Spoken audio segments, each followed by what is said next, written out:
अस्सलाम वालेकुम। सितारों के सफ़र पर खुश आमदीद। आज की वीडियो में हम बात करेंगे कि पैसा कैसे आना चाहिए ज़िंदगी में, अट्रैक्शन कैसे बढ़नी चाहिए, कंफर्ट कैसे एंजॉय होगा।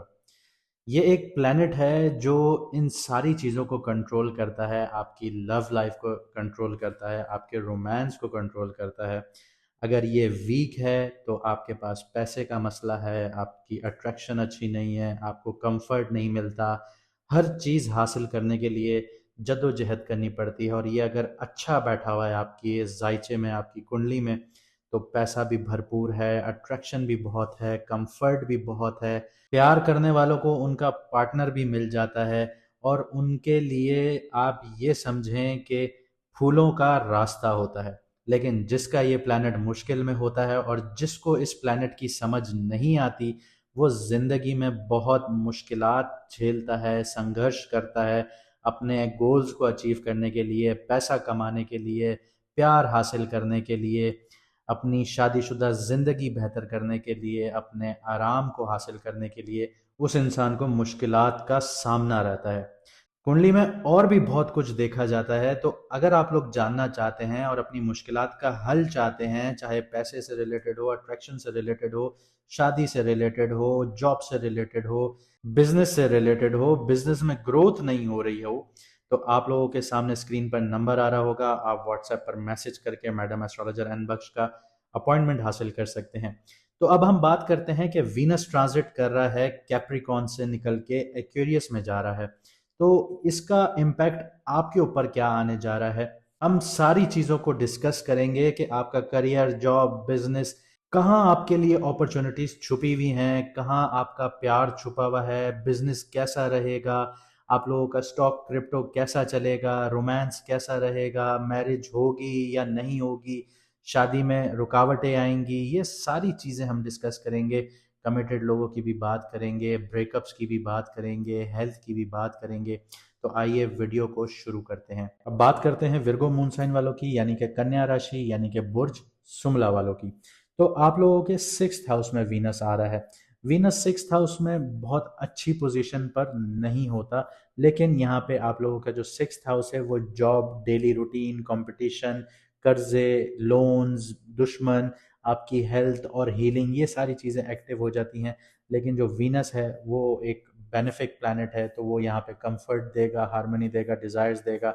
मरकरी जो है इसके साथ कंजंक्ट में आ रहा है, तो वो प्लानिंग देगा, कैलकुलेशन देगा, इंटेलेक्ट देगा। लेकिन यहाँ पे आप जो आपका कंफर्ट जोन है, आप उससे बाहर निकलना पसंद नहीं करेंगे, तो जो डेली रूटीन है वो डिस्टर्ब होगी, कंपटीशन डिस्टर्ब होगा। तो ये सारे चैप्टर्स यहाँ पे खुलेंगे। लेकिन ये ट्रांजिट आपको मेहनत का रिजल्ट प्रॉपर देगा। अगर आप शॉर्टकट्स की तरफ भागेंगे तो आपको कुछ भी नहीं मिलेगा। विर्गो वालों के लिए आपको अपने आप को प्रूफ करने वाला फेज होगा ये आपके लिए। अब करियर और बिजनेस की बात करते हैं, आपके करियर और जॉब्स की बात करते हैं, सॉरी। तो सबसे पहले वर्कलोड आप लोगों का बहुत ज़्यादा बढ़ना शुरू होगा, डेडलाइंस जो हैं वो टाइट होना शुरू हो जाएंगी, क्रिटिसिज्म भी आप लोगों को मिल सकता है, बैठे बिठाए आप लोगों को ऑफिस पॉलिटिक्स का सामना करना पड़ सकता है कि हर चीज़ आपको क्यों मिल रही है। तो इस चीज़ पर आप लोग बहुत ज़्यादा क्रिटिसिज्म का सामना कर सकते हैं। और जो 6th हाउस का बैठा हुआ मरकरी होता है, वो आपसे एक ऐसा सवाल करता है कि जिसका जवाब आप लोग बहुत एनालिटिकली देते हैं, कि जो मरकरी है वो आपके फर्स्ट हाउस का लॉर्ड है। तो यहाँ पे आपसे वो सवाल ये करता है कि आप परफेक्शनिस्ट तो हैं, लेकिन प्रेशर में भी एक्यूरेट रह सकते हैं या नहीं। अब ये डिसाइड आपको करना है कि आप अंडर प्रेशर रह सकते हैं या नहीं रह सकते। हालांकि आप लोगों को कोई भी सिचुएशन दी जाए तो आप ओवर एनालिसिस करना शुरू हो जाते हैं, आप लोग बहुत ज़्यादा गौर और फिक्र करना शुरू हो जाते हैं चीज़ों को लेके, जो कि हर मामले में ये चीज़ अच्छी नहीं होती। अगर डिसिप्लिन मेंटेन कर लिया इस टाइम पीरियड में तो प्रमोशंस भी मिलेंगी, एप्रिसिएशंस भी मिलेंगी। और अगर आप लोगों ने ओवर थिंकिंग की, कंफर्ट जोन से बाहर ना आए, तो बर्न आउट फील करेंगे आप लोग। बिजनेस वालों की बात करें तो 6th हाउस जो है वो सर्विस और सिस्टम को दिखाता है। और ये यहाँ पे मैं आपको वो बता देता हूँ कि जो बिजनेस ग्रो करेंगे, तो आईटी वाला बिजनेस ग्रो करेगा, हेल्थ केयर वाले करेंगे, वेलनेस वाले करेंगे, जो सर्विसेज प्रोवाइड करते हैं वेलनेस की, जैसे सलून्स हो गए, ये ग्रो करेंगे। कंसल्टेंसी सर्विसेज आप लोगों की ग्रो होंगी। इसके अलावा कंप्लाइंस हो गया, ऑडिट हो गया, प्रॉब्लम सॉल्विंग बेस्ड बिजनेसेस हो गए, उनमें बहुत ज़्यादा आप लोगों को ग्रोथ देखने को मिलेगी। लेकिन रिस्क यहाँ पे कहाँ आ जाता है कि जो लीगल इश्यूज हैं उनमें आप लोगों को थोड़ा सा सामना आ सकता है। अगर डॉक्यूमेंटेशंस आप लोगों के वीक हैं तो इस टाइम पीरियड में बिजनेसेस में भी आप लोगों को मुश्किलात आएंगी, आपके बिजनेसेस पर उंगलियां उठ सकती हैं, आपके बिजनेसेस को चैलेंज किया जा सकता है। तो इस चीज़ का बहुत ज़्यादा ख्याल रखिएगा। कहीं से धोखा भी मिल सकता है, कोई आपके ऊपर हर जाने का केस भी डाल सकता है। तो इन चीज़ों को बहुत ज़्यादा एहतियात में रखिएगा, दिमाग में रखिएगा इन चीज़ों को। जो नए बिजनेस करना चाहते हैं तो वो पॉसिबल हैं, लेकिन आप लोगों को छोटी सी प्रिकॉशंस दे देता हूँ कि अगर आपने बिजनेस स्टार्ट करना है तो स्मॉल स्केल पर बिजनेस स्टार्ट कीजिएगा, छोटे लेवल पर स्टार्ट कीजिएगा। ये नहीं है कि आप लोगों ने पूरा महल खड़ा करना है बिजनेस स्टार्ट करने के लिए, ऐसा नहीं। बहुत स्मॉल स्केल से आप लोग स्टार्ट कीजिएगा। एक्सपेंसेस को कंट्रोल में रखिएगा, वरना आप लोगों के कर्जे और आप लोगों के लोन्स जो हैं वो बढ़ना शुरू हो जाएंगे। आगे बात करते हैं स्टॉक्स वालों की, क्रिप्टो वालों की। इस फेज में स्लो लेकिन स्टेबल गेन्स होंगे आप लोगों को। स्पेक्युलेटिव ट्रेड्स जो होंगी वो आप लोगों के लिए रिस्की होंगी।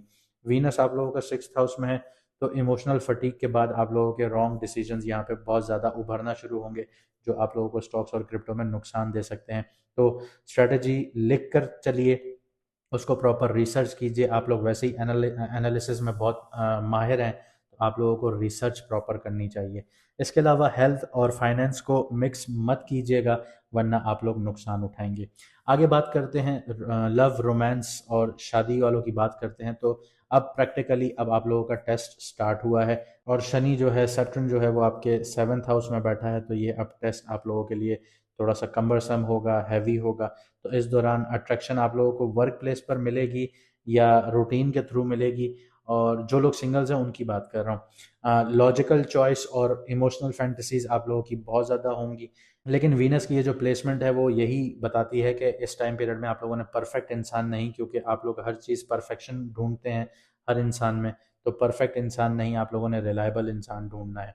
इसके अलावा जो लोग कमिटेड हैं या मैरिड हैं उन लोगों के लिए थोड़ी सी चैलेंजेस हैं। रिस्पॉन्सिबिलिटीज़ बहुत ज़्यादा हाईलाइट होना शुरू होंगी। छोटे आर्ग्यूमेंट जो हैं वो रूटीन पर रहेंगे, रूटीन की चीज़ों पर रहेंगे, और जिससे आप लोगों के क्लैशेस बढ़ना शुरू होंगे। जो हेल्दी रिलेशनशिप होंगे उनका टीम वर्क जो है वो स्ट्रांग होता हुआ नज़र आएगा, लेकिन जो वीक होंगे तो वो नैगिंग और क्रिटिसिज्म उनमें बढ़ना शुरू होगा। और कोई बईद नहीं कि ये आप लोगों का रिश्ता टूट भी सकता है यहाँ पे। जो लोग ऑलरेडी रिलेशनशिप्स में हैं तो उनके ब्रेकअप्स भी हो सकते हैं, लेकिन ये रेयर हैं। और अगर हुए तो ये रिस्पेक्ट के चक्कर में होंगे, एफर्ट वन साइडेड होगी, तभी आपको देखने को मिलेंगे। हेल्थ की बात करते हैं तो बॉडी के सिग्नल्स आप लोगों ने इग्नोर नहीं करने। सबसे पहले डाइजेशन इश्यूज को आप लोगों ने इग्नोर नहीं करने, एनजाइटी को इग्नोर नहीं करना, स्किन प्रॉब्लम को इग्नोर नहीं करना, और स्लीप इरेगुलरिटीज़ जो आपको आए उनको आप लोगों ने इग्नोर नहीं करना। और सबसे बड़ा जो आप लोगों का दुश्मन होगा वो ओवर वर्क होगा। तो ओवर वर्क आप लोगों ने अवॉइड करना है। अगर आप ये अवॉइड कर गए तो आप लोग अपनी हेल्थ को मेंटेन कर पाएंगे, और अगर आप लोगों ने अवॉइड नहीं किया तो बर्नआउट का आप लोगों को खतरा रहेगा, जिसकी वजह से आपको दूसरे प्रॉब्लम्स भी फेस करने पड़ सकते हैं। तो जाने से पहले इतना कहूँगा कि अगर आप लोगों की ज़िंदगी में मसले चल रहे हैं तो आप लोग अपॉइंटमेंट ले सकते हैं। व्हाट्सएप का नंबर आपकी स्क्रीन पर आ रहा होगा। अगर आप लोग अपना मून साइन जानना चाहते हैं तो कमेंट सेक्शन में अपनी ओरिजिनल डेट ऑफ बर्थ लिखिए। और अगर आप लोगों को वीडियो अच्छी लगी तो लाइक, शेयर और कमेंट में अपनी राय ज़रूर बताइएगा। मुझे दीजिए इजाज़त, मिलते हैं अगली वीडियो में सितारों के सफ़र पर।